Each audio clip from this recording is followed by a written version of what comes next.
In this video, you'll learn how to save queries on Perplexity AI for future use. This process will allow you to easily access and organize your research, ensuring that important information is readily available when you need it. Begin by navigating to the Perplexity AI website. Once the page loads, locate the search bar prominently displayed at the top of the interior. Click inside the search bar to activate it and prepare to enter your query. Type your query in the search bar. For example, you might enter latest AI tools in 2026. After entering your query, press the Enter key on your keyboard. This action will initiate the search and display relevant results based on your input. Once your query is processed, it will save automatically in your history section, which is located in the left sidebar of the interface. This feature ensures that you do not need to take any additional steps to save your query.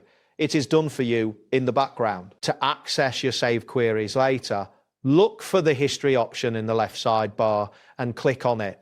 This will bring up a list of your previously saved queries. You can easily recognize them by their titles, which are the queries you have entered before. When you find the saved query you wish to revisit, simply click on it.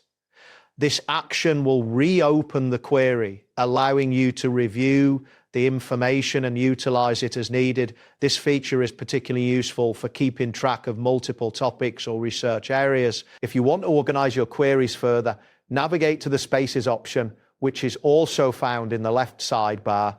Click on Spaces to create designated areas for specific research threads. You can then move important queries into these spaces for better organization. That wraps up today's guide. Thanks for watching, and catch you in the next tutorial.